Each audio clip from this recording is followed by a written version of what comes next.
Ah, ladies and gentlemen, welcome back to the other side of the coin and welcome to a new type of content. There's a big storm happening in the background and it feels like it's apt. It's apt. I'm creating hopefully something different on this channel, a different type of storm. Sunday evening settings, ladies and gentlemen, here in Sydney, Australia. And I thought, look, we always do the news segments. We've got the tactical analysis podcasts with Ryan. We've got a whole heap of other different types of content that happens on this channel. I just thought every now and then, I think, as The Rock would say, you know, it's great to do the one on one with the great one. Do you know what I mean? The Rock has got some really, really good phrases, and this is definitely one of them. And I thought, let's take this opportunity and talk about some deeper conversations, some topics that need to be delved into in a deeper perspective. I've got my usual setting, got the tea ready as well. And I want to have this lovely one on one discussion with each and every one of you guys.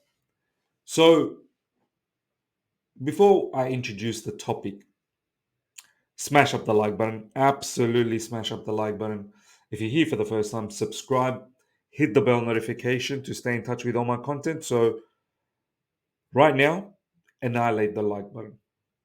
So, the topic that I really want to talk about and delve into in a deeper perspective is Enzo Maresca a bit too conservative? Is he a safety first type of a manager? Now, think about that for a second while I take my first sip.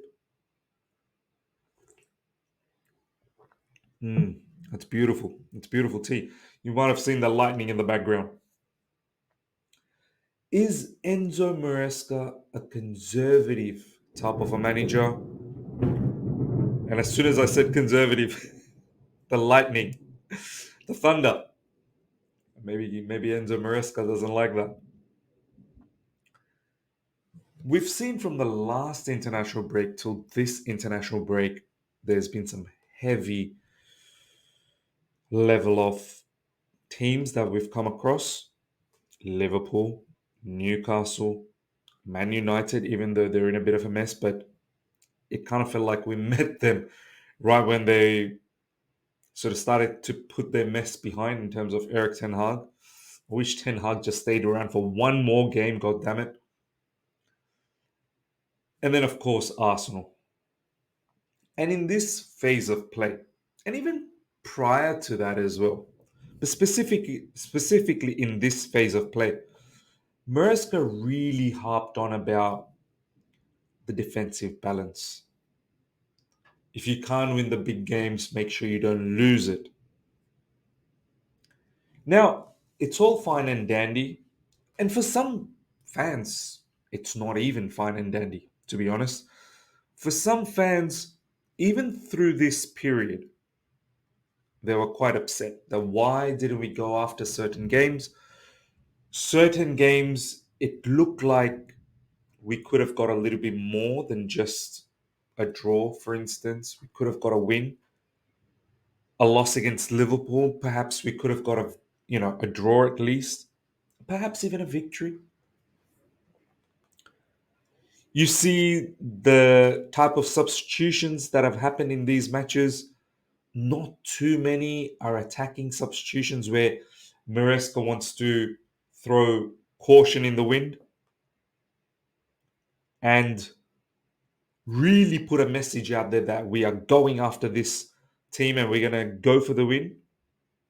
We saw players in the ilk of Jean Felix who didn't even play a single minute of any of these Premier League matches,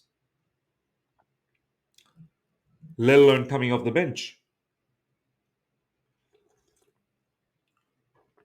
Nkunku, similarly as well, doesn't start, some petty minutes here and there off the bench. But both of these players are involved in the Conference League. Now, this approach really, a lot of people say to me, Miz, you don't seem to say anything negative about Enzo Maresca. It's always positive. Because so far, what I've seen from this manager, I've really liked it. There is a certain style of play, there is a structure that the team tries to implement and execute on a match to match basis. It's so evident. There's definitely a philosophy. All of these things, it really does resonate to me. It really makes me feel that, okay, we have a manager that takes pride in how he wants to set this team out. And it seems like this manager has a plan. He seems to do all his homework on the opposition. And we are third, leading into this international break, the final one of the year. The next one is next year, a while away, I think around April. And we're third in November 2024. Albeit similar points to other four teams, 1 point away from 8th or ninth, 3 points away from 10th, 11th, and so on and so forth. So the points gap is not that much, right? Anything can change, anything can happen, but you'd have to say to a certain level that Enzo Maresca has done a good job. So far, early days, he's done a good job. He's overall somewhat kept the team intact. I think slowly we might see certain players, if they don't get the minutes, maybe they might start making some noise. So, throughout this period, I think it was quite safe to say that, in my personal opinion, the only flaw that I have for Enzo Maresca is I think he might be a little bit too conservative. Yeah, look at some of the examples as well. Malo Gusto being used in that half space. Because once again, Enzo Maresca talks about defensive balance because Malo Gusto can go into those half space number 10 positions, but then off the ball, he can defend as a right back. Even when we fit in Enzo Fernandez in the midfield, Enzo Fernandez playing in the half spaces and Cucurella is inverting. Now, is Enzo Maresca being a little bit conservative because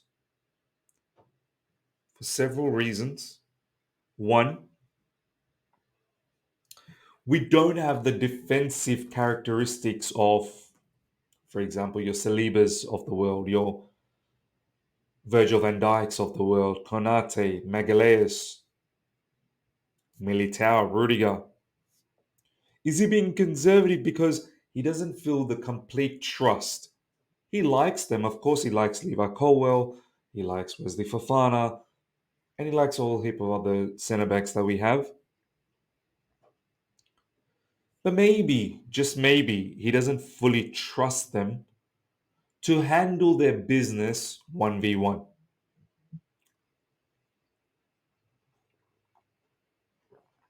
Perhaps, perhaps that's the case. That he hasn't got the trust from them because he hasn't felt like that about these defenders as yet. Could these defenders become those level of defenders that I just mentioned?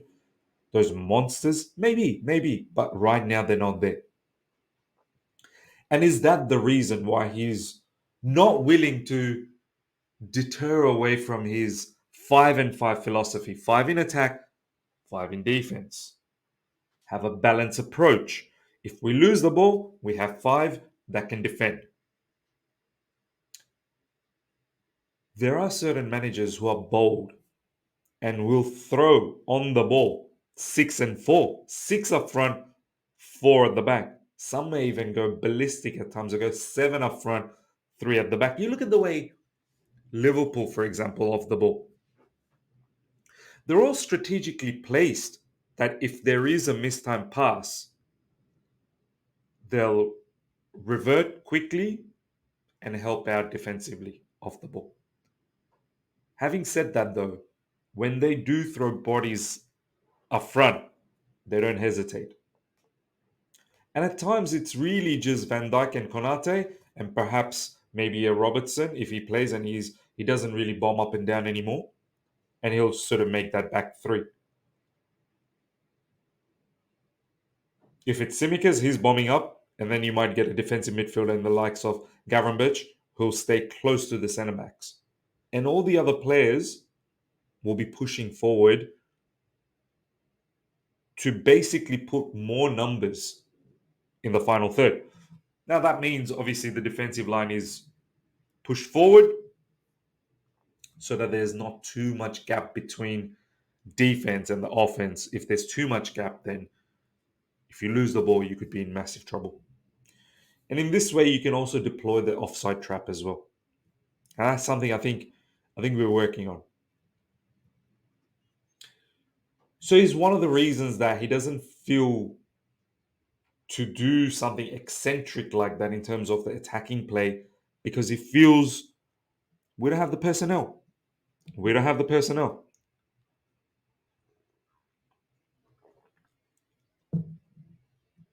Or two,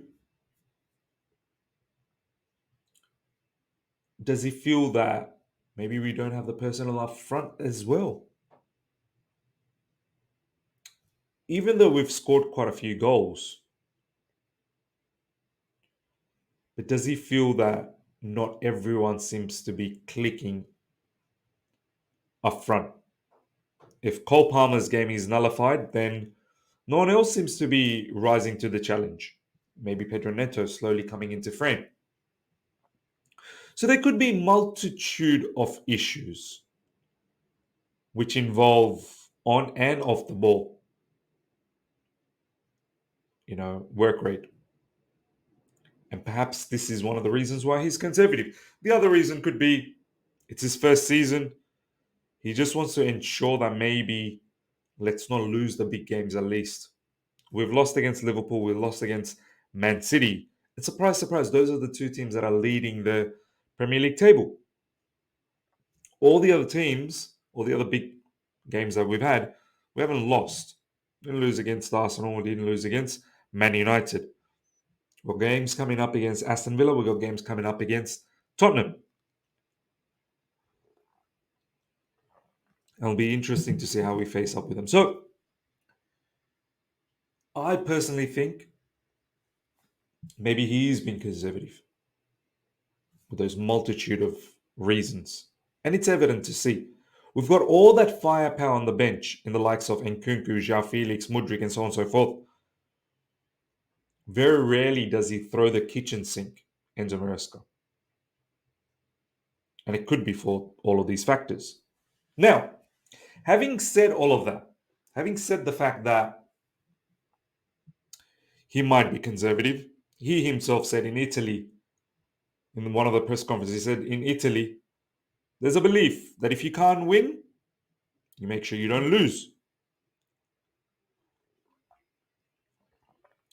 But having said all of that, the fixtures that are coming up for us right now, ladies and gentlemen, after the international break, I'm going to go through some of those fixtures with you guys right now. We got Leicester. I'm not really going to count the Conference League ones. I think those ones, it's a given. We have to win. And I think we should win. Leicester, straight after the international break. After that, Aston Villa. At home at Stamford Bridge, mind you. Away to Southampton. And then away to Spurs. And then at home to Brentford. Well, 5 Premier League games coming up till 16 December. And I feel like these are all winnable fixtures. Now, I'm not saying we're going to win them all. But I think we should aim to win most of them. And in these upcoming fixtures, it'll be interesting to see if the notion of Maresca being a bit conservative, is that really true? Because, as I said, so far, when there is a game to be won, and it's in the balance. We haven't really seen Enzo Maresca throw the kitchen sink. He's always talking about the defensive balance. He's always talking about the balance. The balance has got to be right for the team.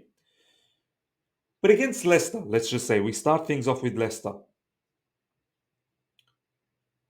I, I would like to think Enzo Maresca would look at Leicester and say, I respect your team, but I don't really rate your attack nor your defense. I think our defense should be far superior to withstand anything you throw at us because your attack is not as good as some of the top attacking units in the Premier League. Now, on that day, Leicester could do a madness. On any day, any team can do a madness. But from a probability standpoint, you'd think that Leicester should not be able to really hurt us as opposed to an Arsenal, as opposed to a Liverpool, as opposed to a City. So when you think about it from that perspective, you should think that, well, is it really important to have a double pivot of, let's say, for instance, of a Caicedo and Lavia? Or is it better to utilize Cucurella off the ball as one of the pivot players along with Caicedo and perhaps utilize another attacking body? We don't want to see Malo Gusto in those half space. We rather have a proper half space player in the likes of João Felix, in the likes of Nkunku. Or, okay, see if you can be a little bit more expansive by throwing in someone like Mudryk out wide. And maybe have Pedro Neto out on the other side. And play with maybe a Cole Palmer or Sancho, for instance, just behind Nicholas Jackson.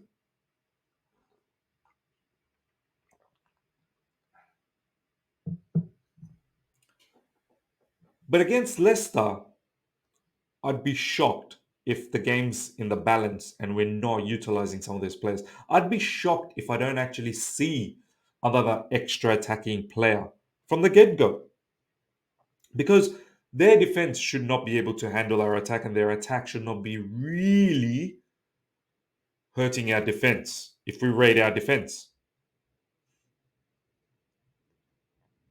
So I want to see, is Enzo Maresca still all about the 5-5 and the defensive balance against teams that we should be all over like a rash?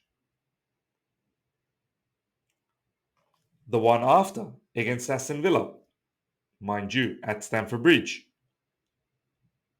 You'd think we're the favourites, but once again, you respect the opponent and how well they've been doing.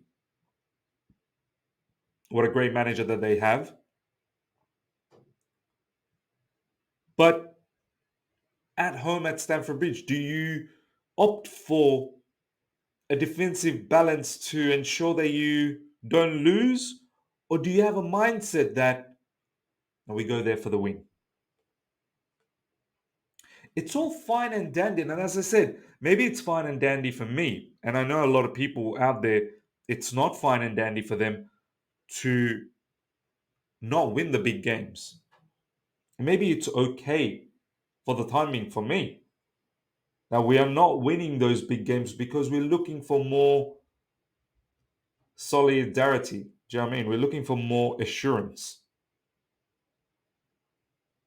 But against teams that you genuinely believe you should be winning, is that going to be acceptable? Probably not. And in a league table where you're only four teams are on same points as us. Even though we're third because of our goal difference, not because of the points gap. So in a league where when there's an opportunity to win, you've got to take it. You've got to go out there and win it because you need to create a gap. You need to create some level of points gap. If we want to make it to the Champions League next season and we want to finish in top four, don't know if the fifth position will be a Champions League position or not at the end of the season. I'm not sure. It all depends on how English team does in the Champions League. But if we want to do something dramatic, drastic this season, finish in the top four, then we've got to start picking up these points. We really do. There's literally no room for being conservative anymore.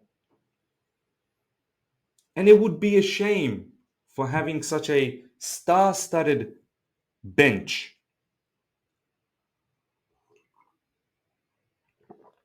and still seeing Marlo Gusto or Cucurella playing in those half spaces, or even Enzo Fernandez, who's not really suited in those positions. It'd be sad to see when you've got that much of a firepower in the bench. So, ladies and gentlemen, right now my assessment is that perhaps Enzo Maresca is a little bit too conservative, but I'm giving him the benefit of the doubt that it's because of the caliber of oppositions that we've come across recently. Now, does this change when we come across teams we should be beating? That is exactly what I like to see straight after the international break. This Premier League this season is wild. You screw up one week and you could find yourself seventh, eighth, ninth, 10th again. Screw up 2 weeks in a row, yeah, you could be in the mud. So it's very, very important to pick up the points that you really need to, that you are favorites to. So let's see. Let's see. Ladies and gentlemen, let me know your thoughts.